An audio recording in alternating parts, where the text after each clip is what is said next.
Hello, this is the Lit Professor, where we talk about life lessons of literature. We're talking today about Stephen Crane's The Open Boat, which is a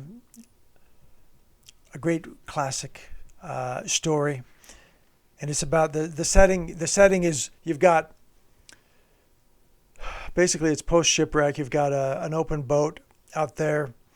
You've got several survivors of the shipwreck. You've got the correspondent, you've got the oiler, you've got the captain, and you've got the cook. And these guys are out there. They can see land.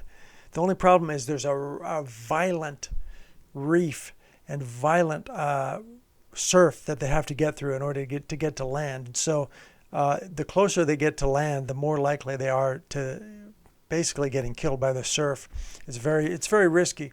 On the other hand, they haven't slept in 2 days. They're very tired, and if they have to do something because time is running out on them. Now the captain says, "Take it easy, boys," said the captain. Don't spend yourselves. If we have to run a surf, you'll need all your strength." Now, what he's saying basically is, it's going to be an epic ordeal for them to get through that surf. And if they're totally wiped out, they're not going to make it. The surf is going to pound them to death, and they're going to drown if they are completely spent, because even a person with full strength might not make it through that kind of surf. Then the captain says a little later on, "Well, I suppose we'll have to make a try for ourselves. If we stay out here for too long, none of us will have the strength to make after the boat sinks." So we have to listen to sometimes we get warnings in life, and we need to pay attention. If there's a sense of urgency, and we hear it once and we blow it off, and we hear it again, and we better start paying attention, because time is running out on all of us. This is not just about the story; it's about our lives and our experiences also. Now, another character in this story is the oiler. Now, the oiler he knew the sea as well as anybody, and he was working himself relentlessly. He hadn't slept in 2 days, and he's pulling oars on this open boat. He's the oarman. He's going back and forth with the correspondent, but he's especially tenacious, and he's just unrelenting, plying those oars, trying to get him close to shore. But then once the closer they get, the more nervous they get, and they're like, "Hey, let's back off. This is insane." And he rows himself literally to the point where he's asleep at the oars. He's like, and pretty soon he's passing out in the bilge and not even waking up when he lands in the bilge water, on the water sloshing around his head. And he's really a metaphor for life. A lot of us are just rowing and rowing and toiling, and we're not paying attention. We're not paying attention that time is running out, that there may be an action that we need to take, and we better wake up. We better wake up and take action. Because if not, time is running out. We may miss our opportunity. Now, the correspondent reflects on life. It says here, when it occurs to a man, this is from the correspondent's point of view, when it occurs to a man that nature does not regard him as important, and that she feels she would not maim the universe by disposing of him, he at first wishes to throw bricks at the temple, and he hates deeply the fact that there are no bricks and there are no temples. Any visible expression of nature would merely be pelleted by his jeers. Okay, nature, he's realizing that nature is not just this beautiful, wonderful thing. This nature is like a psychotic lunatic who'd be more than happy to just suck him in and drown him in the ocean and couldn't care less. Nature is utterly uncaring, is what he's realizing. Whether nature is psychotic or not is a whole other question. But as far as the correspondent is concerned, couldn't care less. Now, I've been in a similar situation when I was up in Alaska. many years ago on a ship, and I don't know, the waves were absolutely, they were like, I don't know if they were 70 feet, if they were 100 feet.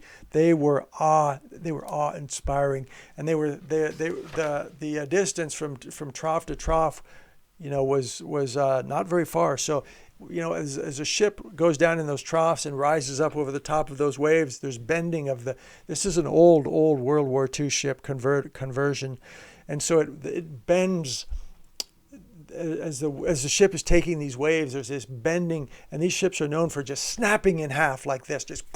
And then when that happens, you've got 3 minutes to live, because these are freezing Alaskan waters. 3 minutes. It takes you longer than that just to try and go and find my survival suit. By the time I got to my survival suit, I would have been 50 feet underwater. So I knew that literally I could hear that it literally sounded like a whale calls every time the metal of the ship was bending.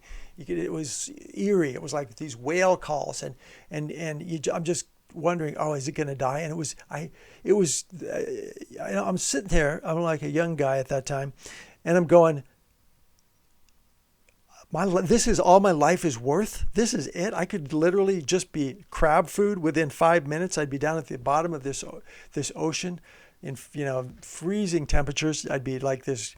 I'd be crab food down there, and it seemed like I couldn't believe my life was so worthless. My life was so worthless and it was like the sea would have meant nothing. It would have meant nothing. It's just been, I was so unimportant. I meant absolutely insignificant. And it was just a shocking realization to know that this could be my destiny, literally at any second. It could have happened at any second. So that's kind of what the correspondent, I think, has a very similar sentiment here. When it occurs to a man that nature does not regard him as important, then he wants to throw rocks at the temple of nature. And he wants to smash that temple, because he knows it's not this beautiful thing. In his childhood, the correspondent had been made acquainted with the fact that a soldier of the Legion was dying in Algiers, but had never regarded the fact as important. So here's another. At the same time, the soldier or the correspondent's realizing that he is totally irrelevant, that he means nothing. His whole life is totally insignificant to nature. And then he remembers this, that when he was a kid, there was this French Foreign Legionnaire who was lay dying in Algiers, and at the time he couldn't have cared less. And then he realizes now that he is like that. He's like in the same kind of situation as this Legionnaire, and all of a sudden he feels compassion for the first time in his life for this Legionnaire dying in some distant desert. And we need to remember to have compassion for the Legionnaire that we know about, because if we can have compassion for that Legionnaire, then we can have compassion for ourselves. And if we can have compassion for ourselves, then we know we better do something to save ourselves, and that generally will mean we better take some action. Crane writes, the voyagers seemed close to shore. A conference was held in the boat. Well, the captain said, if no help is coming, we might better try and run through the surf right away. If we stay out here much longer, we will be too weak to do anything for ourselves at all. So again, many of us are just in a fog. We're just like the oiler, rowing and rowing and rowing. We beyond exhaustion and mindlessly, brainlessly, just in some kind of a spell, like life goes on forever and there's no urgency. Well, the captain is saying, no. We haven't slept in 2 days. We need to make a run for this shore, because if we don't, we're going to not be able to make it through the surf. We're going to be too worn out, and our time will have passed, and we'll have procrastinated for too long. So this boat ride really is a metaphor for life that applies to all of us. In the shallows, face downward, lay the oiler. So they made a run, and they all made it through, but the oiler didn't make it. He was too exhausted, and he's drowned, and they see him floating out there. And then Crane writes, the welcome of the land to the men from the sea was warm and generous, but a still and dripping shape was carried slowly up the beach. This is, the Oiler's body's being carried up by the silent current. And the only way you could introduce that body to the shore would be to be bringing it into the graveyard. So there's a certain sinister salvation of the land, that it's serving as a graveyard for the doomed. And when it came at night, the waves washed to and fro in the moonlight, and the wind brought the sound of the great sea's voice and the men on the shore, and they felt that they alone could be the interpreters. And so they can, based on what new revelations about what this nature really was all about, they were the interpreters of what it really meant, what nature was really about, and what it really meant to them. Time is short. Thanks for watching. Roger Weston. Hit that like button if you like this kind of content and want to see more of it. I appreciate it. It makes a big difference. Thank you.